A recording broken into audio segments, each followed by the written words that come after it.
YouTube, what's up? This is Chris. Had a couple of questions that I had on my mind. Let me make sure I ain't got nothing up my nose, my hair. I ain't got no hair, so I can't do that. But I just had a couple of questions. This goes to the racist white people. And I have nothing against white people, man. You know, I love all people. Don't get me wrong, but it just puzzles me. And this is what came across my mind today. Let's see. You hate black people, but you're always in the sun trying to get dark, trying to get tan. You're going to become black. You're burning your skin, your white skin. So that makes no sense. It really doesn't make any sense. But this is what y'all do. I seen a video the other day, which puzzled me too. It was a video of racist white people calling themselves rappers. How can you be racist and be a rapper? A rap it's a universal thing, but it was created by blacks. Something else that y'all are stealing from us because we are successful at it. I'm not a rapper, but I've been in the rap game for a long time. I worked for Warner Brothers Entertainment. I've met a lot of famous people. Rest in peace to Clark Kent. My man Evil from Power Rule. Who else? Guru from Gang Starr. Man, people that inspired me, man, that was there. You know, I just want to big up all old school rappers, man. Y'all had a message to y'all music. You know, it had meaning. It meant something. The music today is not the same. I'm not downing it because it's a new generation. This is what y'all do.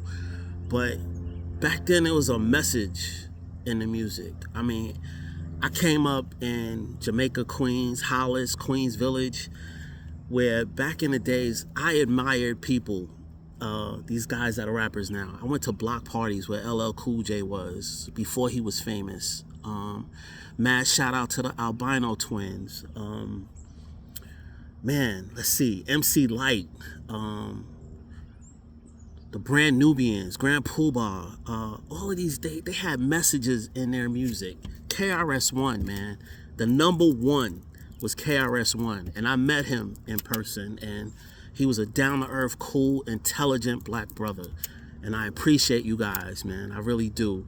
But I want to get back. I'm thinking about what I'm saying, and I want to get back to what I was saying.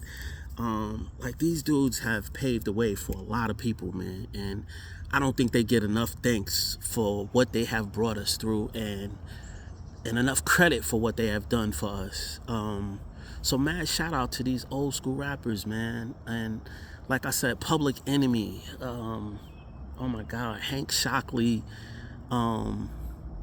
EPMD, oh my God, there's so many that I looked up to that had they inspired me, man. They kept me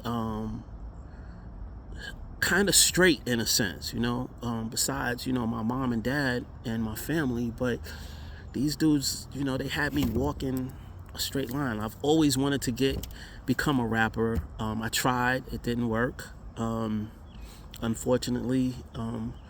But you know, I'm here now. Like I said, I worked for Warner Brothers for about a good 30 years. I don't know if I said that, but I was with them for 30 years until I got laid off. And best experience in my life, man. I met so many people, even white people. Steve Ross, golly, man. Paul Levitz, man. DC Comics, man. These were people that inspired you to try to achieve. And we don't have that today. We don't have that today. Like, they're not talking about anything in rap music today. At least in my opinion, that is inspiring to the youth. That's uplifting. That's keeping these kids from being in the streets and shooting each other. You know, it's crazy. But, you know, and I know I'm veering off the topic of my channel, but I just had to get this off my chest, man.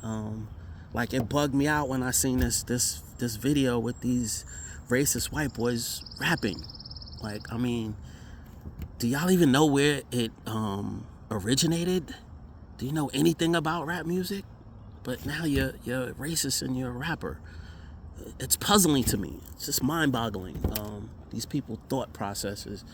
But I just want to say I love my kids. Matt, shout out to you. I am still struggling and trying to do the right thing. I want to see y'all again sometime in this life, and I'm hoping that happens. I'm out here busting my ass every day, pardon the French, but you know, I gotta do what I gotta do to survive, and that's what I'm doing. Hopefully one day I get to see you, and that's what this channel is about. It's about my children, but I just had to put that out there because I'm just getting things off my chest, man. Like I said, I worked for this record company for about 30 years. Really not a record company, but Warner Brothers Entertainment. It was all of that. And I met some really good people. I don't know what happened to that, but I met some really good people. People that cared. People that inspired me to be great. You know, I mean, look, I'm rich in my heart. I don't have money, but I'm rich in my heart, and that's important, man. No matter how much money you have, if you don't have a good, loving heart and you're not real and genuine, then you're a fraud. Doesn't matter how much money you have. Look at our fucking president. He's miserable. He's a miserable man. But you know, I don't want to talk about that. I don't want to get on that topic. My thing is, like, if you're gonna be 100%, you're gonna be real. Be truthful. Be honest. At least be honest to yourself. If you can't be honest to anybody, be honest to yourself about who you are, who you really are. You know, I've learned a lot in this life, man. I've seen a lot of things. I've met a lot of people. You know, if anybody ever sees this, like Lisa Morris, man, that worked for Quincy Jones, hello, mad shout to you. Sharon Washington at Atlantic Records, mad shout to you. Who else? David Geffen. You know, people that I've come in contact. I forgot his assistant's name, but really nice people. People that treated me with respect and were very nice to me. And I know some people don't care, but look, I'm getting this off my chest. I gotta express myself, and I'm just letting it be known. I've seen a lot. I've been through a lot, and I've grown, man. I've grown mentally. I've grown, even though I don't have the money. I've grown. Mad shout out to Irv Gotti. Rest in peace, brother. Clark Kent, rest in peace. Good people. You know, I grew up with some of these people, and some of them are really, really good people, man. Really good people. And, you know, I miss the hip hop that we had back then. I miss it. It's just not the same. It's not the same, man. Such a uplifting and inspiring generation back then in the 90s and the 80s, man. Man, I could take it back to like the Gabardines, the Pleats, the dyed Pumas, the dyed Adidas, the British Walkers, the Playboys, the silk shirts, you know. Mad shout out to Slick Rick, Dana Dane. Oh my God, man, these people, man, I loved them, man. They were so inspiring, and these were our leaders, man. These were our leaders, and I feel bad for these kids today because they don't have that. They don't have that direction, and it's sad. It's sad. But hopefully, you know, we'll make it through. We'll get through, and I don't want to take up too much time, but I just had to get that off my chest, YouTube, and share that. You know, if you like what I'm saying, subscribe to the channel, hit the like button, whatever it takes, just do it. But I'm gonna keep putting my content on here, just to express how I feel, to show love to my kids, to represent my kids. Even though I don't have them, I miss them and I love them. They're my heart. They've always been my heart. You know, I would never hurt or do anything to take that away. And hopefully I get to see them soon. I'm out. 1.